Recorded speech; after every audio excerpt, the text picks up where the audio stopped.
This is a video about how to find the area of an irregular polygon or shapes that don't have one specific formula.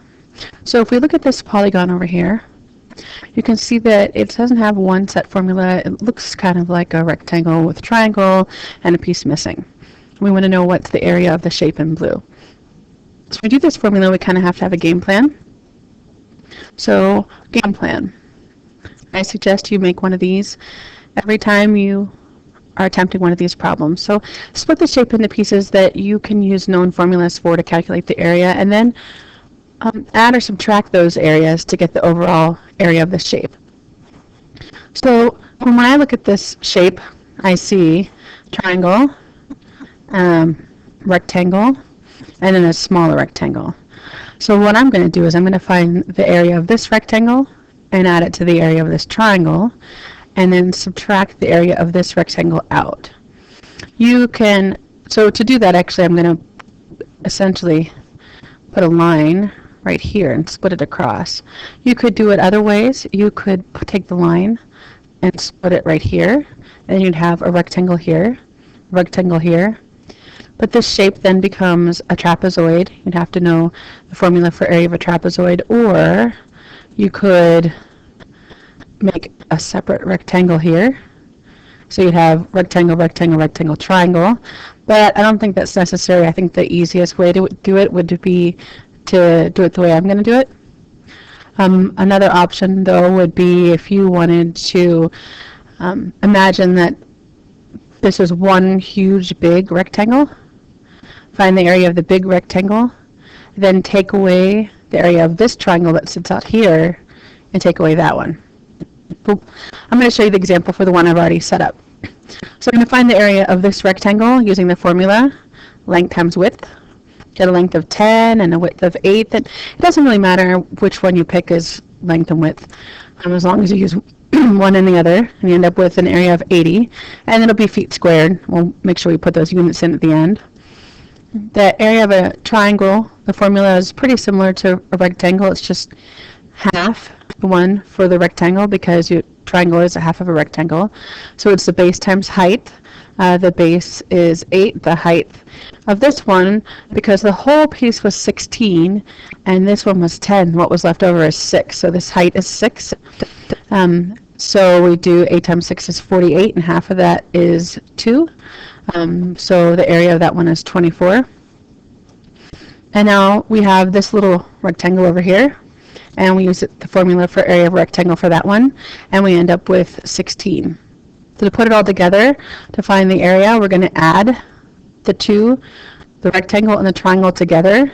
80 plus 24 is going to give us 104, and then we're going to subtract 16 out of there, and we end up with 88 square feet. Our units are square feet or feet squared, because we're finding area, which is one side times another. Okay, let's look at another scenario. So it says find the area of the hipped roof, and so we want to find the area of this right here. So we've got 4 triangles that make up this roof.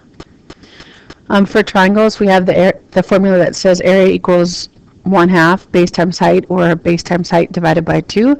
So we need to know the base. The base looks like it's 40.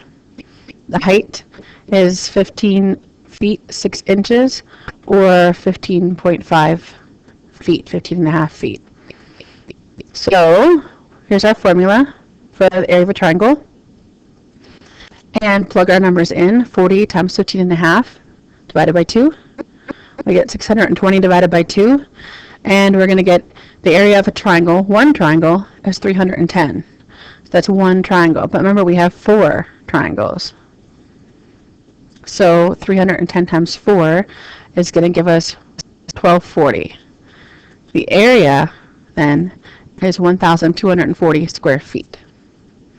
So we're piecing it together, just like the last time. Well, what if they said, okay, find the area, and then this is a roof, and we're going to put shingles on it. And one bundle of shingles covers 33 square feet. And they want you to allow 20% extra for potential wastage. How many bundles of shingles would you need to cover the whole roof? And they want us to round to the nearest whole number. Okay, so we're looking at this one. We've got 1,240 square feet. And then put it over 1 because I make a fraction. And we need to kind of convert the square feet into bundles. So I want to put square feet on the bottom because I'm going to get rid of it. Square feet goes on the bottom. Bundle goes on the top. So there are 33 square feet in one bundle. The square feet and the square feet cancel out and they're gone. So you see what we have left over is bundles, which is what we wanted. This means 1,240 divided by 33 square feet. They said they wanted to allow an extra 20%. 100% would be the number 1. 20% is 0.2. So we're going to multiply this answer times 1.2 on the calculator. And we end up with 45.09. And we need to round that to the nearest whole number. It's going to give us 45 bundles. Finish this all up. Just want to remind you about some good strategies for solving geometry problems. So write the problem down and draw the figure out. And when you're drawing the figure out, label the pieces they give you. Pick and write down the formula that you need or the formulas that you need. And use your formula sheet. That's what it's there for. And then label and plug in the numbers that you know and solve for what you don't know using order operations, or if you're solving for they give you the area and you're solving for the side, do inverse operations.